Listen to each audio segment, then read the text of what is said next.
But without further ado, I'm not going to repeat the intro. Sorry about that. Here's Dr. Adam Leventhal.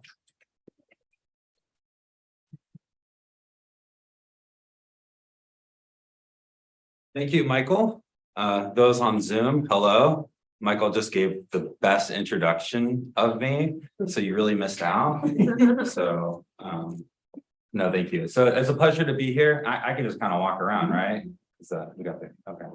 So it's really a pleasure to be here. I really enjoyed my time getting to know some of the faculty at the center and under Rich leadership, and then of course Michael and Tara and all the other faculty and students. It's really a rich community that you all have built together. It's exciting to have folks from the other campus an hour away come travel for this talk. And so anyway, it's been a really great experience, and really happy to talk to you about my research. So this research is, I was excited. So I put this talk together. I've never given this talk before. And so you're lucky, but like apologies, because it's not going to be the most polished thing. And as usual, I try to cram too much in there. So I'll probably just skip slides and whatnot. And Michael, do you want questions at the end or in the middle? Okay. So I'm okay with whatever you want to do, right? Question in the middle, at the end. Okay. So yeah, this talk is about commercial nicotine products. So that'll come into play a little bit later at the end, about therapeutic versus commercial and whatnot. So.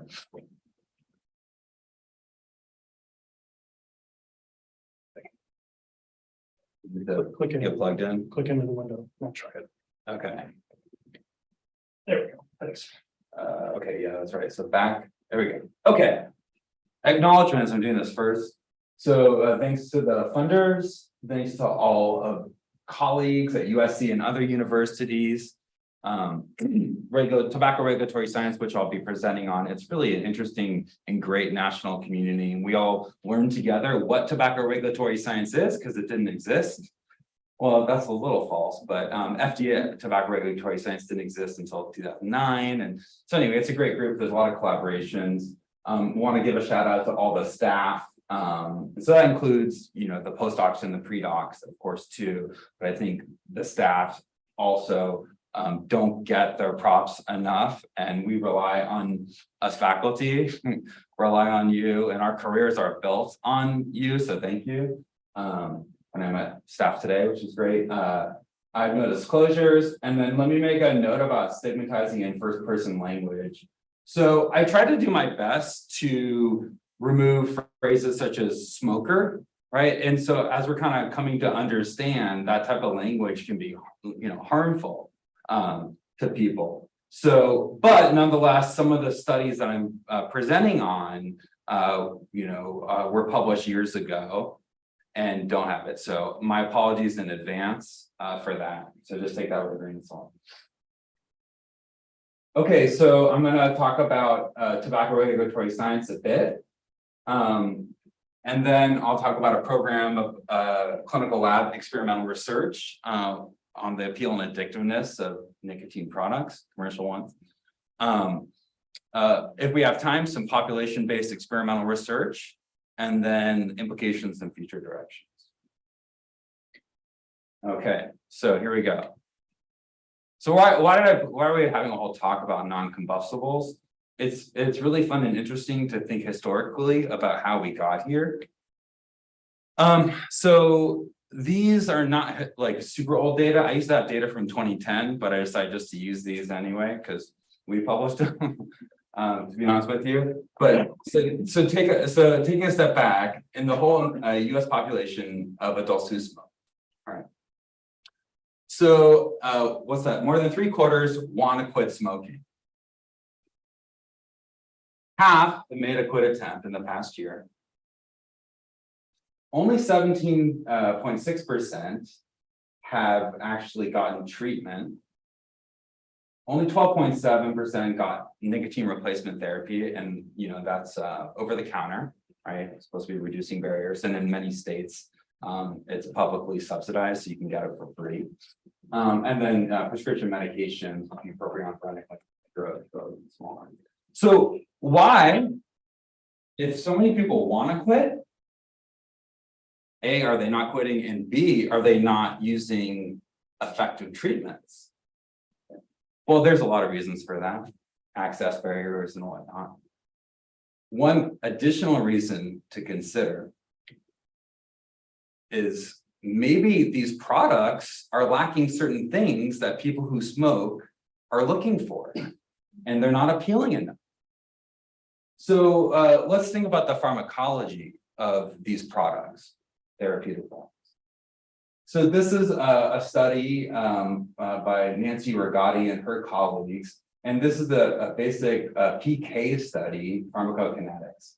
And you can see, if you look at the figure on the y-axis is the amount of nicotine in the blood, and then the x-axis is the amount of time. So what stands out to you about these 4 different nicotine and tobacco products? What just stands out to you if you look at this graph? Non-rhetorical question. Fast peak. Yes, the one nicotine researcher. He's not a nicotine researcher. He's not a nicotine researcher. So yeah, right. And so basic principles of addiction liability, we know that what's important, the volume of drug and the rate at which it hits into your bloodstream, that in terms of how reinforcing it is. And so the other therapeutic products are not really getting there. Now, if you look at, like, let's say the gum or the patch too, the overall area under the curve may be equal to the cigarette, but it's backloaded instead of front. So you're not replacing necessarily the typical nicotine experience pharmacologically that people get. And then, so this is a great review paper of a lot of elegant basic animal behavioral pharmacology research, which told us that why is nicotine so addictive? So, you know, and I think in the popular culture, some people know and they say, oh yeah, nicotine, it's more addictive than heroin. Well, I'm not like making that case or anything like that, right? But most of the drugs that are addictive are euphorogenic, right? And so they have primary reinforcing effects. Nicotine does have those, but they're much more mild, and then the tolerance to those happens very quickly. And so the primary reinforcing effects of nicotine do not explain nicotine, I should say, the addictiveness of commercial nicotine products alone.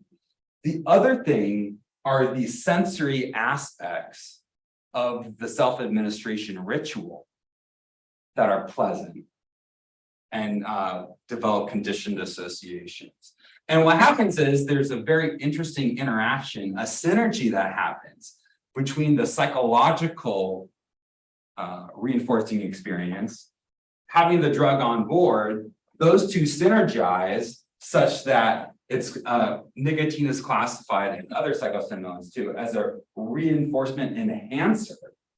And because of that, it's the combination which really explains the wide scale use of commercial nicotine tobacco. Okay. So not only do you need nicotine, but you also need the sensory piece. Of course, a patch is going to give you that. So what if there was a less toxic product that delivered nicotine and sensory stimuli like a cigarette? Does anyone know of any? Vapes. Yes, vapes. Okay, don't worry, I'm not going to say like promoting vape. No, yeah, that was the whole point of why they were invented. And so that was the correct answer. So you get extra credit. Okay, so let me give you a little bit more about that, right? So it's not the only non-combustible.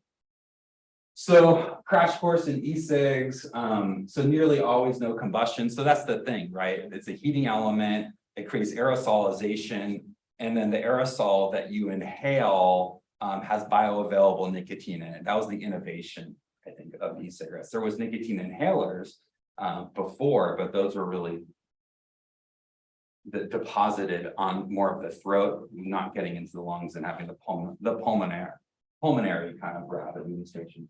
Got these other things. GRAS stands for generally recognized as safe for ingestion, but for inhalation unknown. Can't have cannabis. I wish we could talk more about cannabis, but you can only do so much one talk. Okay, so that's a little bit about e-cigs. And so the lack of combustion is really what makes e-cigs potentially less harmful than cigarettes. Okay, so about the products, what I've done here is I've superimposed the prevalence of e-cigarette use amongst US high school students. So that's the prevalence of past 30-day use on the X and the Y-axis. On the X-axis is time, right? Repeated cross-sectional study. And the reason why there's a these lines don't go on. Sorry for those who yeah, anyway. So I guess I'm not going to use the pointer. I'll just use my hands. It's because of the pandemic they changed the methodology, so it's not recommended. Anyway, so but nonetheless, I put it on this graph. So you can see the products in 2011, they looked a lot like combusted cigarettes, they were metal. But over time, they evolved to look less and less and less like combusted cigarettes over time. And, you know, more, of course, youth-friendly with flavors, marketing, colors. I just put this here again, because I wish I had time to talk about cannabis, but I think this is a underappreciated secret. But who's heard of Puff Bar e-cigarettes? Has anyone heard of Puff Bar? Okay. So they became the most widely used e-cigarette amongst youth and probably one of the top selling. So they no longer sell nicotine e-cigarettes. They sell hemp dry cannabis products. And I think just some regular cannabis products. So anyway, think about what that means. So if you invite me back in 5 years, maybe 10 years, I'll have some data on that. Okay, heated tobacco products. So these also are supposed to be like aerosolization. They're not really marketed too much in the United States as of yet. We hear that it's probably going to happen soon and whatnot. I won't get into the reasons why, but the way this works is this thing kind of looks like a cell phone, and then you stick in these heat sticks, and then the heat sticks have actual tobacco in it, but they've been coated in usually like PG, propylene glycol. You stick this thing in this, there's a electronically heated coil that kind of just digs into the reformulated tobacco, heats it up, but not too hot. So there's no combustion, but there may be combustion, but definitely not like a cigarette. And then you get the aerosol and then you inhale it out of that. So it should give more of like a tobacco flavor experience and more like a cigarette. There's other oh yeah, and the last group. So this one, some folks may not know as much about.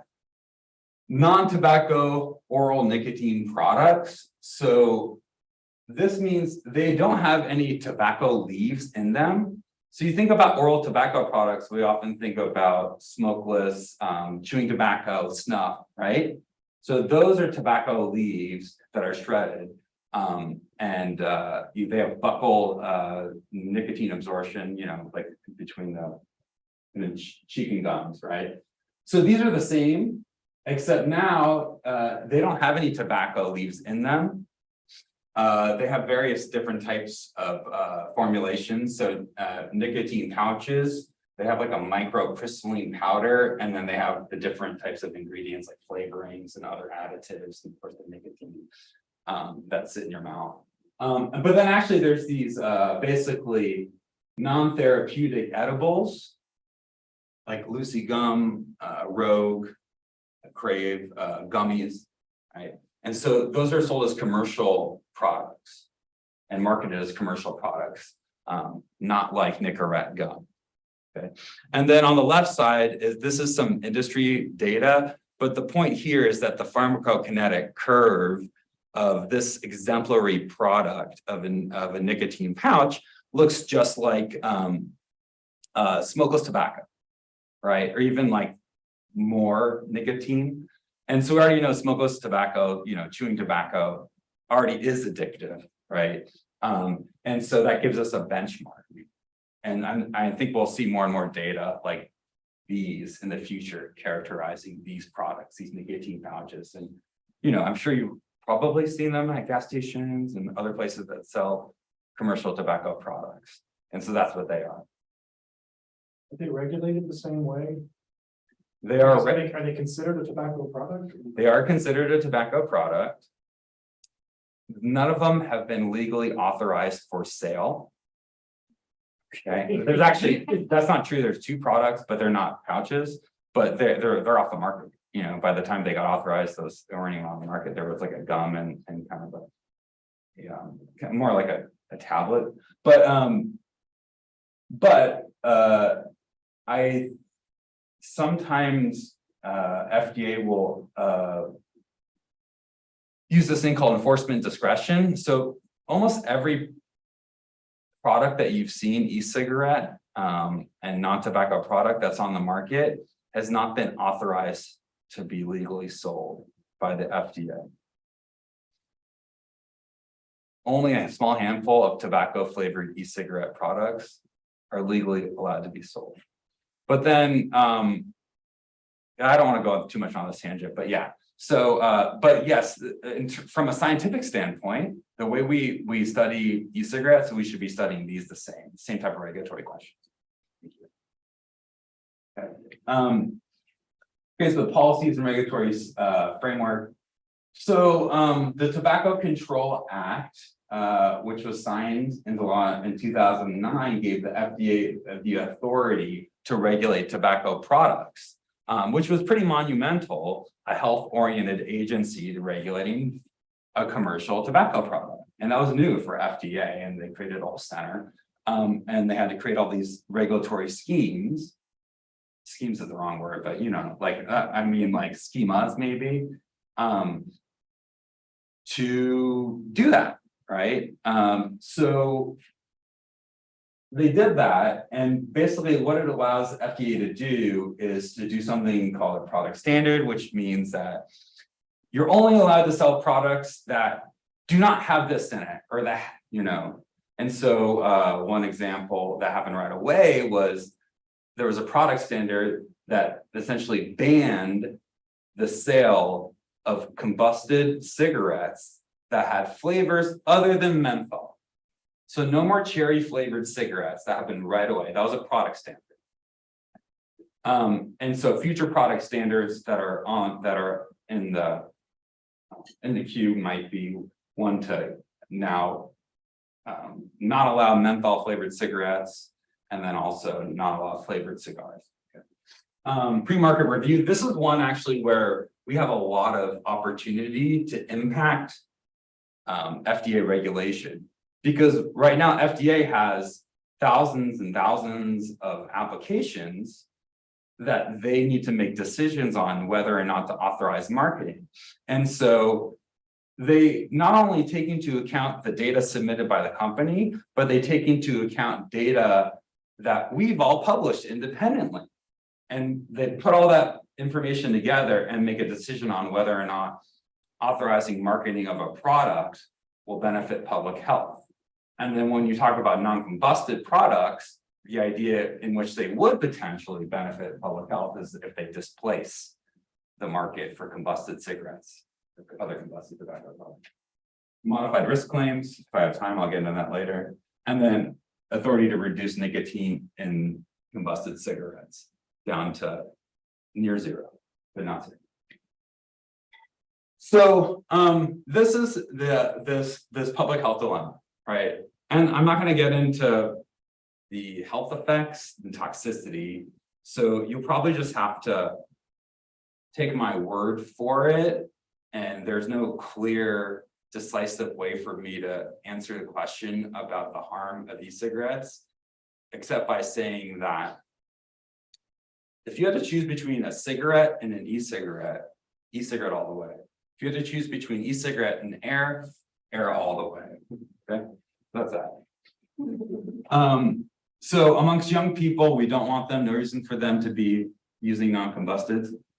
Adults who smoke, if it's either a life of smoking or switching to non-combusted, we want them to switch to non-combusted, assuming it's a product that doesn't have any other issues with it. Although one caveat is we don't have the decades and decades of long-term follow-up. So we don't know if there's going to be some other types of diseases that happen. But what we do know what happens is if you smoke cigarettes for 10, 20, 30, 40, 50 years, we know what's going to happen, right? So we triangulate and we can kind of make these assumptions. But with that caveat, we don't know for sure. So it's hard, public health messaging. Okay, so that's what we're trying to do, this balance, right? And so what we need to do in regulatory science is collect data as specific as possible to identify regulatable elements of these products so that FDA can say, oh, well, we're going to do a product standard. We're no longer allowing that because it's not good for public health. Or B, we're not going to authorize any product that has this in it based on this research. And so the research that we've been doing and other folks have been doing have been correlating product characteristics, components of what's in these products to certain outcomes of regulatory relevance. So it's very easy to talk about population-based prevalence. In the clinical laboratory, we're often looking at variables that are proxies to use in the population, right? And so I'm going to be talking a lot about appeal and a little bit about addictiveness, or what we used to call abuse liability. Okay, so the components, talking about e-cigarettes, the components of e-cigarettes, how do flavors and other product characteristics affect appeal and behavior, how much someone enjoys an experience and wants to do it again, right? The user experience of vaping or using another product.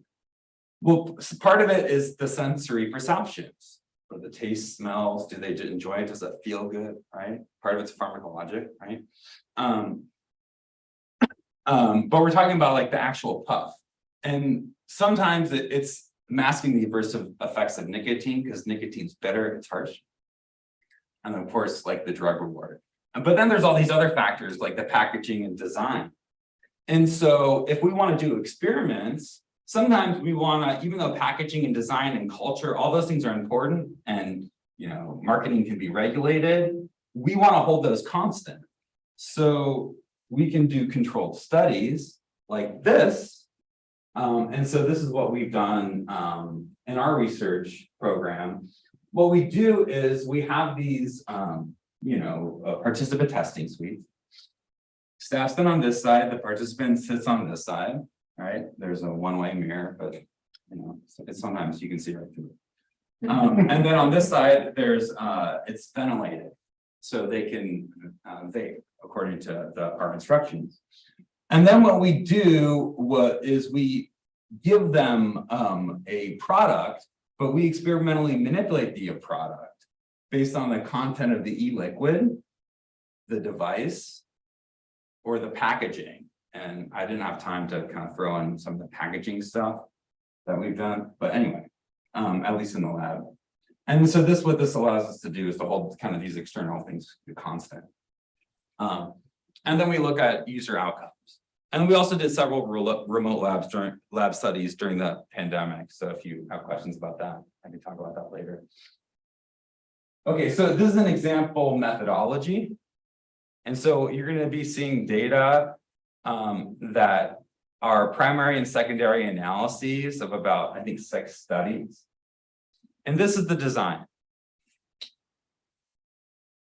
Participant, this looks like a vape, so this is a good tool for me to use. Okay.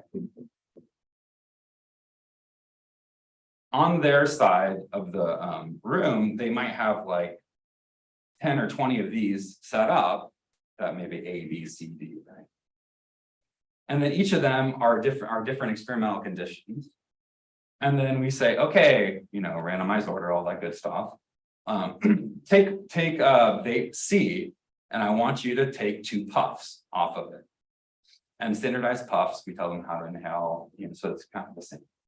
And then they rate the appeal and sensory attributes of that puff they just had. And so our appeal rating, we used to call this abuse liability, but we've been using the term appeal because also the harm reduction stuff, it's kind of appeal is good. If you're talking about a smoker who would switch from a cigarette, we want it to be appealing in a way, right? If they say, hey, I'm never gonna live a life without inhaling nicotine. Well, then we want the product to be appealing enough so that they would put down their cigarettes and pick up these. On the other side, if they're not using it for that purpose, we don't want it to be appealing. No reason to expose them. So liking, disliking, willingness to use, again, 0 to 100. Sometimes we ask them how much they pay for a day's worth of the product, and then these sensory ratings, which I like really enjoyed the sensory rating stuff and geeking out a little bit on that. So I'm going to talk about that too, but that's something I think it's been fun, regulatory science. And so there's just an example. This would be like from one of our studies. So that there's their 20 vapes, right? Just keep on doing this again. So it's not a good study for looking at pharmacologic effects. It's a good study for looking at the user experience in the moment, how they like using the product. So let's talk about flavors. Okay, so we first did the study. We had to develop this methodology in 20 young adults. We had 3 different types of flavors. At that time, we had a flavorless, and PG and VG, and probably a few other things in it. Ones that were not sweet, so that was menthol and tobacco, and the ones that were sweet, that were fruit and candy flavored. That's what they were marketed by the company, so they had chemicals in there. And so there's our ratings: liking, use again, and how much they would pay. And we found, what we would expect that we would find amongst young adults. The sweet ones were rated more highly on these 3 outcomes.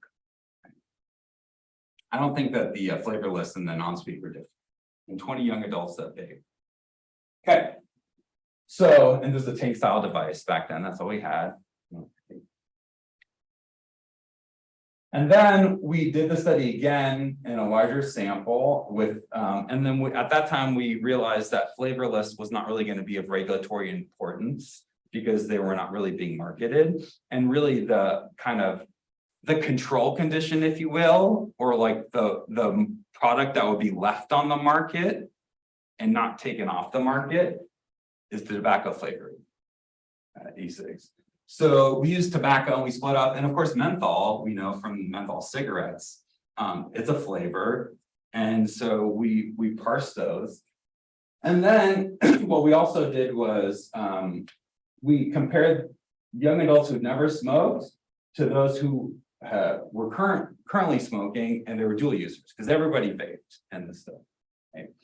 And so on the left side, from a public health perspective, if they never smoke and they're vaping, we don't want vaping products to appeal to that population.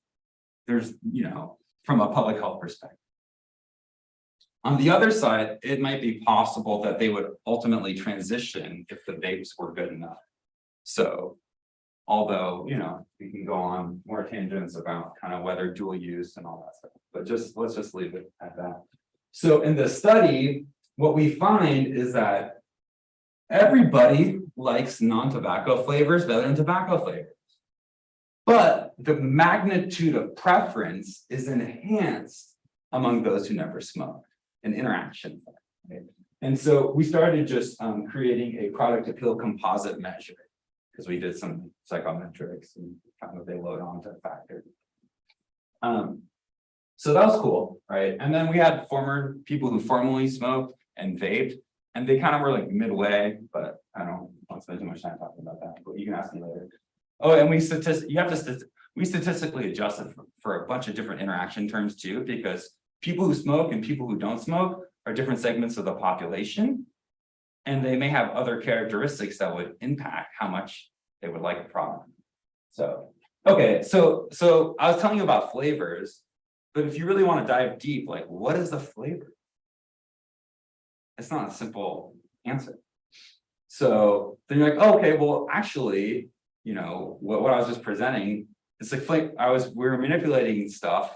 We got products from a company and they said, oh, well, this is strawberry and this one's tobacco. Well, because they had different constituents in it, flavorings. So I just put this up, like, don't read it. It's just an example. There's like thousands of different flavoring constituents. And then, you know, they pull these from the food industry. Yeah. And so this is very complex. And a lot of money went into developing these different types of vanillin. That's one we see, right? There's a lot of them. And then the funny thing is, too, is that if you, and this is what I'm told by my colleagues, I learned some of this stuff from Ashay Gauntlets, who has some expertise in flavoring constituents at Roswell Park University, and some from other folks. But sometimes also, if you take two constituents, this one tastes fruity, this one tastes woodsy, you put them together, it might, I shouldn't say taste, it gives the aroma. It may give the aroma of fish. On the other hand, you take a fish one and then like a burning one, you put them together, it's like berries. So imagine if you're FDA and you're trying to regulate based on constituents. I think that that's going to be tough. There's some, right, menthol, and there's other coolants and things like that where we could say, you know. And then vanillins in a lot of products, including the tobacco flavor. You know, and so sometimes it needs to be in there, or else the product would be so unappealing that people wouldn't use it and want to transition. So anyway, okay.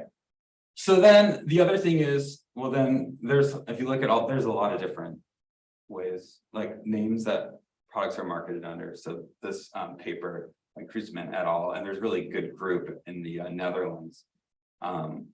Rijnsky Talhout, they do a lot of really interesting research about flavors and characterizing. So anyway, so the point here is just there's a lot. So then it's like, what is a flavor?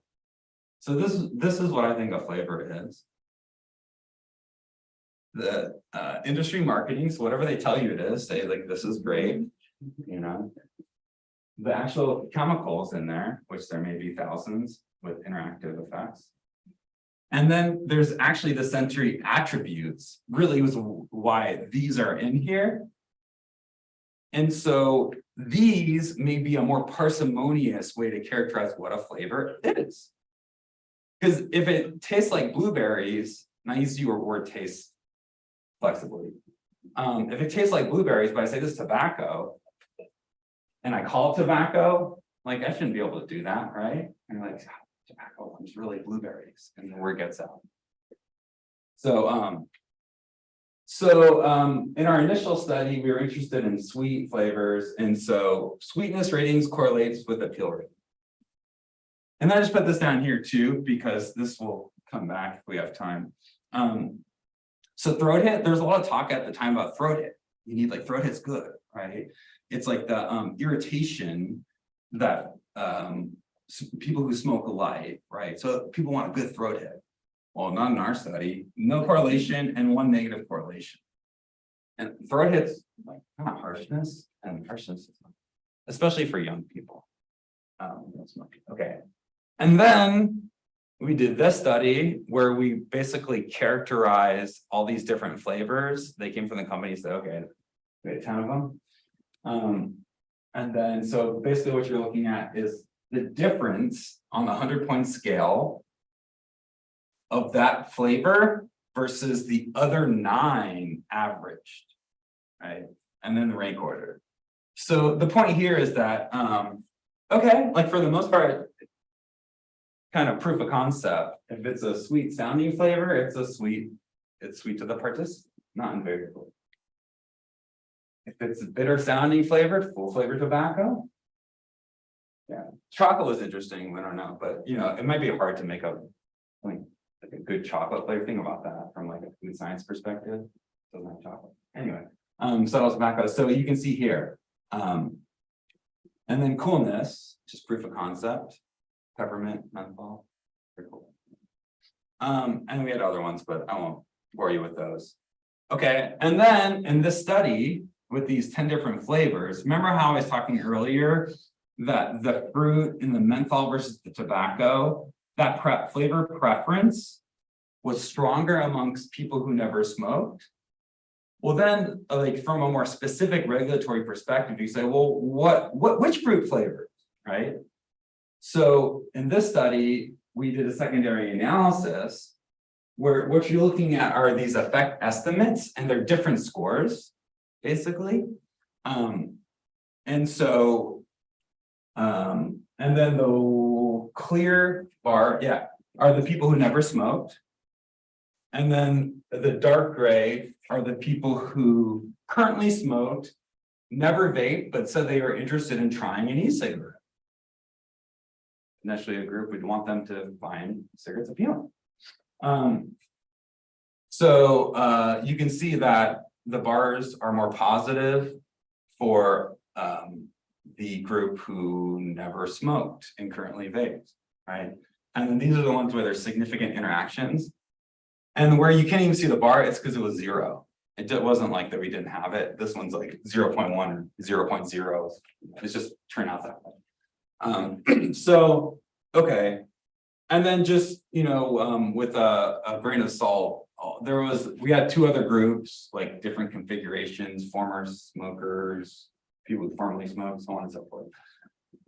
I didn't show all those data. It would take a long time to unpack those findings. So I'm just giving you the cleaner set of results. And then, so we talked about menthol, right? And then I guess go back to here. Peppermint, spearmint, peppermint were more positive, right? Especially peppermint. Okay, so these cooling flavors. And then menthol is a product and a flavoring constituent. Now, if the flavor name matches the constituent, we know a lot about, and there may be a particular regulatory stance on those products, okay? And they have an aroma because they come from a mint. Menthol is naturally in a mint plant, so it kind of is minty in the sense. Okay, so that's why it's a flavor in a way.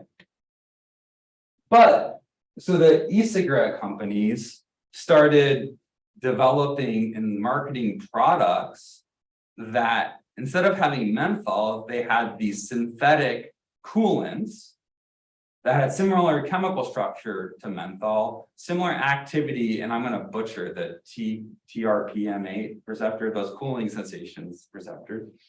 And then they mixed them with the fruity flavors. And so then we found like that's big, there are a lot of marketing on that. And then we asked in our young adult sample, a lot of them were using these ice flavored hybrid that had cooling and fruity sweet. So then we did a control study on that, okay? Basically to unpack all of this, what we did was we had flavored products, we had tobacco, mint, and a fruit. And then those were either in their regular base flavor, or they were manipulated to have this synthetic coolant called WS23, or they were manipulated to have menthol as an added cooling flavor on it. Because sometimes, like we saw on the market, that there were menthol blends to menthol mixed with. So the main finding in this set of studies was that for the most part, if we added in the WS23, all the sensory ratings and appeal ratings were improved relative to the base flavors. And when we added in menthol, it did it for some, but not other outcomes, and menthol was midway. So the different superscripts mean they're significantly different in pairwise. So like right here, coolness. The synthetic coolant was better at making a cooling effect. Harshness, better at lowering. And the other thing that's important here is there's no interactions, and we did stratified analysis too, looking at this set of flavors, because if you think about it, it's tobacco flavor. Okay? And so far, the only flavored e-cigarettes that have been authorized for sale are tobacco flavored e-cigarettes. So let's say if I take a tobacco flavored e-cigarette and I drop in a synthetic coolant, is it a tobacco flavored e-cigarette? Those are supposed to be odorless, these WSs, and tasteless and cooling. Right? So what we found is that it matters to appeal, right? But we didn't find any smoking status effects.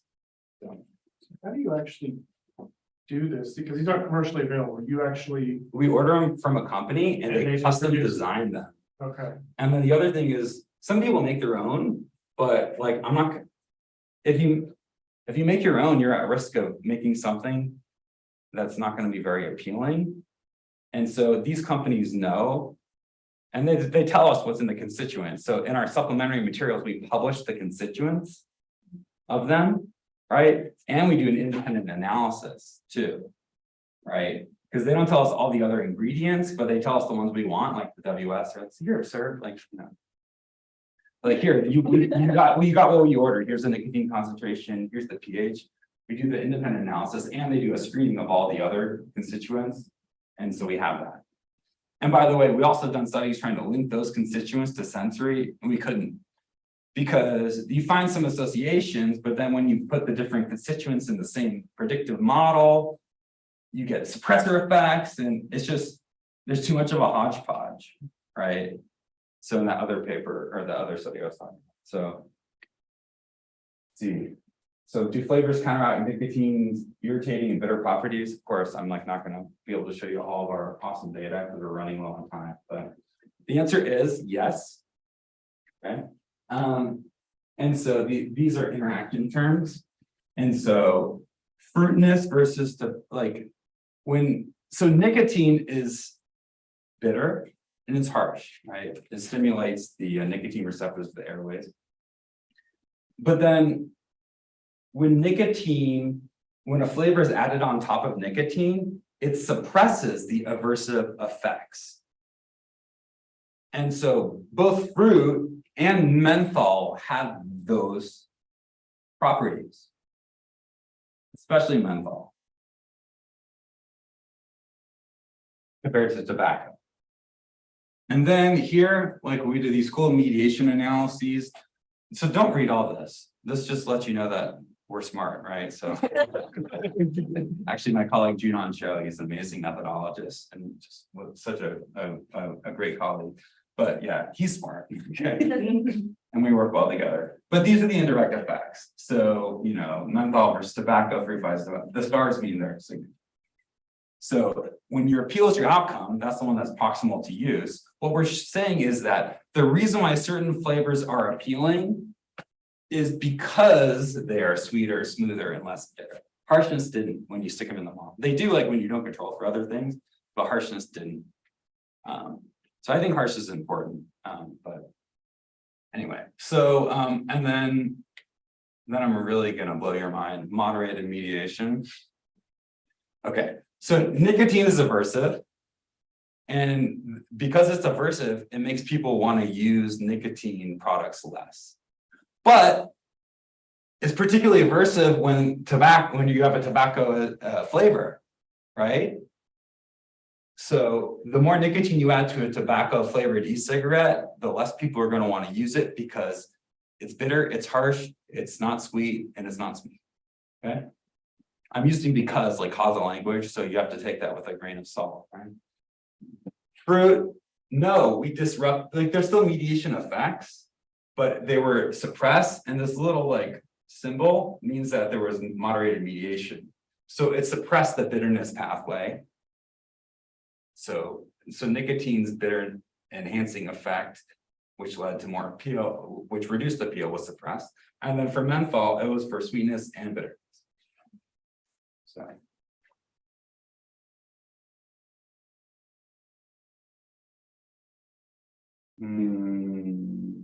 Power enhances everything. Okay, the more power, the more aerosol you get. It's denser, richer aerosol, because aerosol is made up of like the substance you're vaping and air. So that ratio is higher. when you jack up the power. So what we found was everything's augmented, and then nicotine's bitter. Basically, the extent to which flavors mask nicotine's aversive effects. When the power is high, that's a big deal, right? And when the power is high, the nicotine's high that you get. And so flavors are really important. This is the summary. Nicotine salt. I'm going to take a cue from Michael. What should I do? I always do this. I really should just put my slides in. Oh, I mean, yeah, but I can do the nicotine salt and stop there.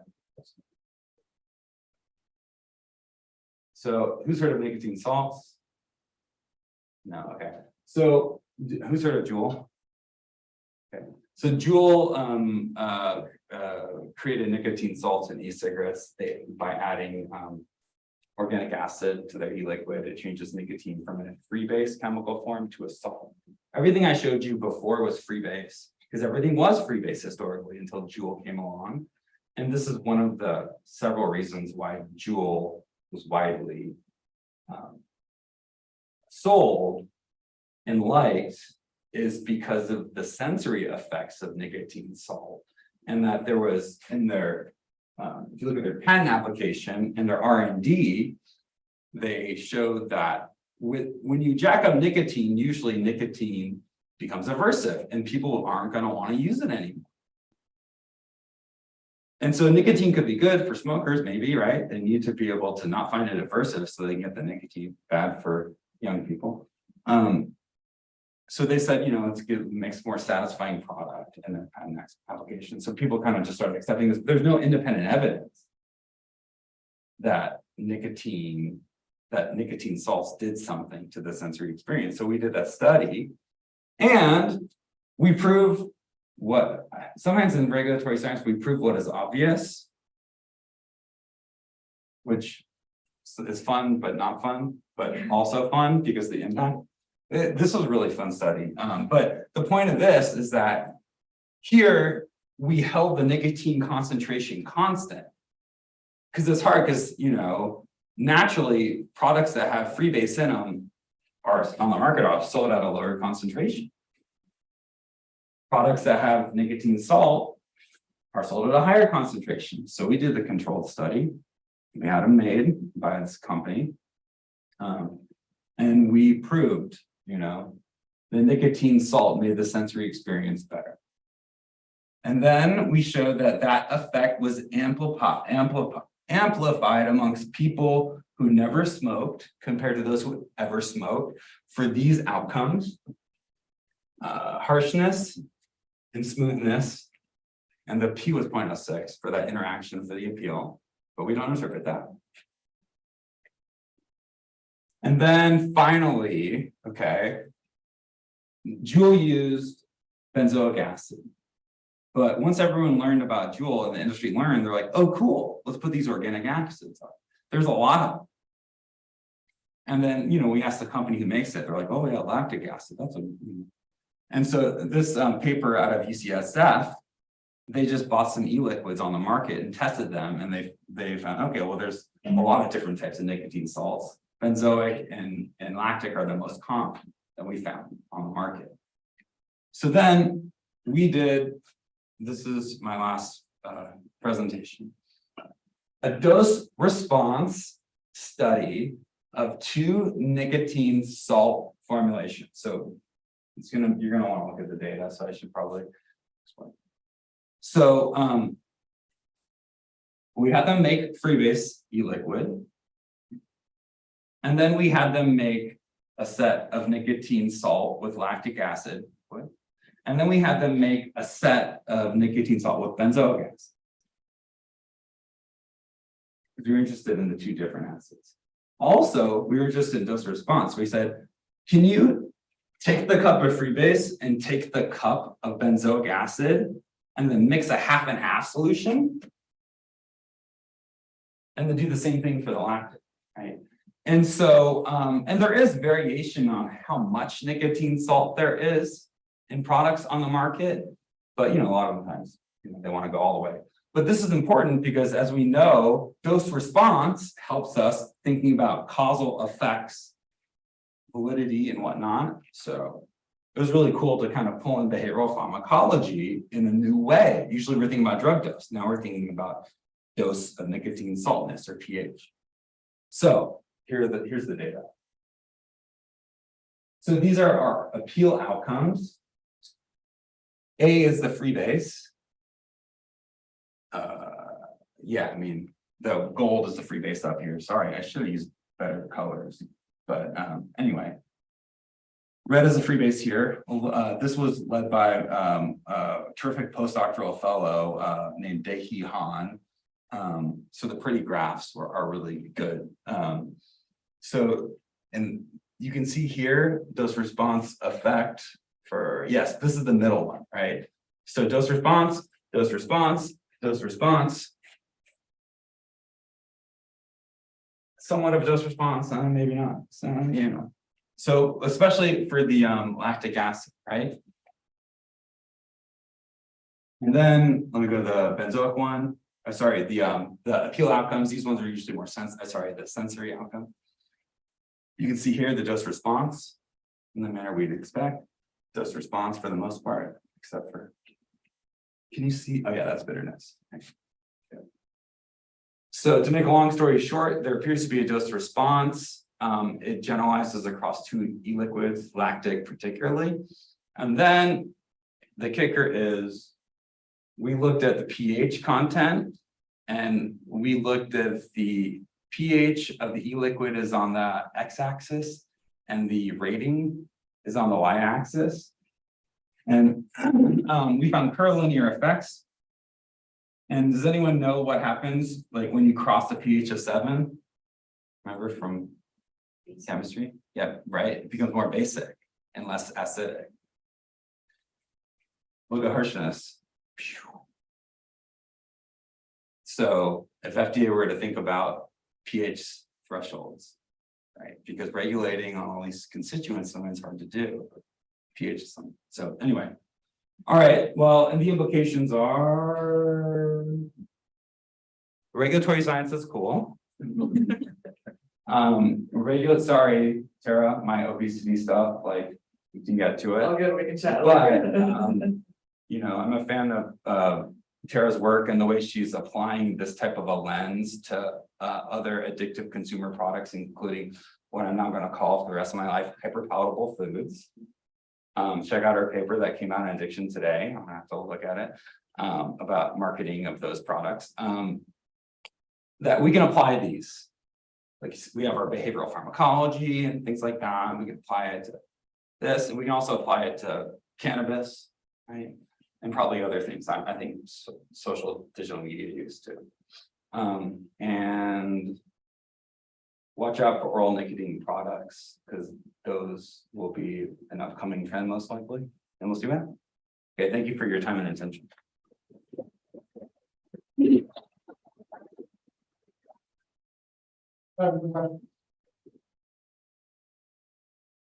But your comment on flavor, I thought was really interesting. So more of a comment, but I learned recently that Skittles all taste the same. That the flavoring is entirely the color. And so the manufacturers of Skittles, for example, said, well, it's a lot easier to change the color of the candy than the flavoring on the inside. But, you know, to your point that you give someone a yellow Skittle and they say it tastes like lemon, or an orange one, it tastes like orange, they all taste, the taste sets are the same. Interesting. Yeah, so it's just back to your point about, you know, what is a taste and what is a flavor. And that's an interesting psychological problem. Yeah, right. And the marketing and like the appearance. Yeah, what I didn't get to show you is some of our marketing changed the user experience. If we give them different labels for the same product, like a candy versus just a fruit, that's the same liquid. When it was certain, it wasn't really strong effects, but it was with certain like nicotine formulation. Yeah, cool. Thank you for that comment. Yeah. Somebody else have their hand? No, it's like Okay. Okay, so can you talk a little bit about what you mentioned going back to the flavor constituents? Because I'm trying to wrap my head around, like, first of all, where they came from, because you said they came from like the food industry, and there is like, do you know if they're coming from like the federal database for like additives? Like, are these generally the things that are like generally recognized as safe? They've been at the FDA. The FDA has like in some way acknowledged their presence, but they're just out there. So like, are those where these are coming from? Sorry, the flavoring and the constituents, like, are they probably from there? I assume that probably most of them, yes. One of the other things that like is about e-cigarettes is a lot of the flavoring perceptions are not orosensory. It's actually like the olfactory, and so someone's done some interesting study to plug people's nose and whatnot. But that's just a side note. Yeah, and there's these databases like Good Sense Company, and each one of these chemicals has this chemical name, and not all of them, but most of them will have, you know, like whatever, vanillin, right? They gave it a name, and I assume those are generally recognized as safe. And the WS-23, that's in deodorant, and other types of consumer products, like some oral stuff, too. But yeah, so I shouldn't say it's just only from the food industry. Yeah, that's super interesting, because the tobacco companies for like RJ Reynolds in particular with their Kool-Aid marketing, like they, I think, originated a lot of like a good number of flavors that since they started producing them like in the 60s may have been like grandfathered in under the generally recognized as safe. And so they're like currently in the FEMA, or I keep saying FEMA, but the federal database for additives probably picked up here. But Yeah. so like full circle. No, right? Yeah, no, they got great research and development. Yeah. Put a lot of money, time, and effort to say, how do we make something that's as appealing as possible for as cheap as possible? Yep. That we can scale. We have time for one more question. Well, when you talk about scaling, I just want to say, I have appreciated one thing I value about it, how individualized your use can become when you're talking about all the marketing and the brands, and how that may feed into these secondary reinforcing properties that you're talking about. That, you know, I have sort of my use becomes kind of my own brand. Makes it a very powerful kind of phenomenon to deal with. Yeah. Yeah, so to piggyback onto your comment, right? Well, we know we don't hear this too much anymore because smoking is reduced and whatnot, but you know, people have brands, especially, you know, the older generations. Like I'm a Winchester person, I'm on Dobra. I mean, tobacco doesn't naturally taste good to human beings, or, you know, it's harsh. It's kind of, I mean, you know, when you smell it, I mean, neither is coffee, neither is whiskey. But particularly if you think about tobacco, what they get started on develops that conditioned association with nicotine. And I think that's really important why people have brands they like. However, they got into that brand with that distinct sensory profile. If they kept on using it, they developed the conditioned association, right? So speaking to your point, the individualized, historically, I think, came out of that.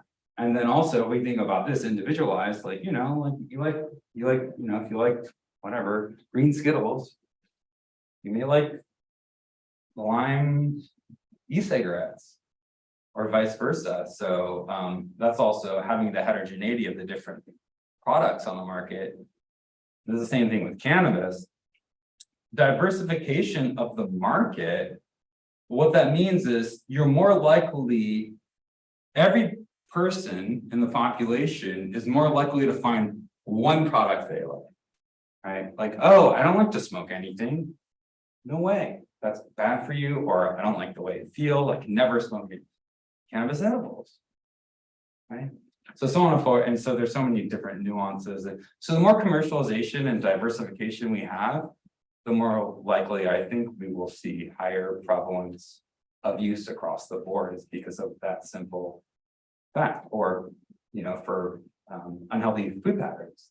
We have such a diverse market. Is it Teddy Grahams? Is it Squeeze-Its? That's what he said. You know, you're right. Like, can you imagine like what, you know, put in our body, but anyway, so that's that. Thank you very much, Adam. Yeah, thank you.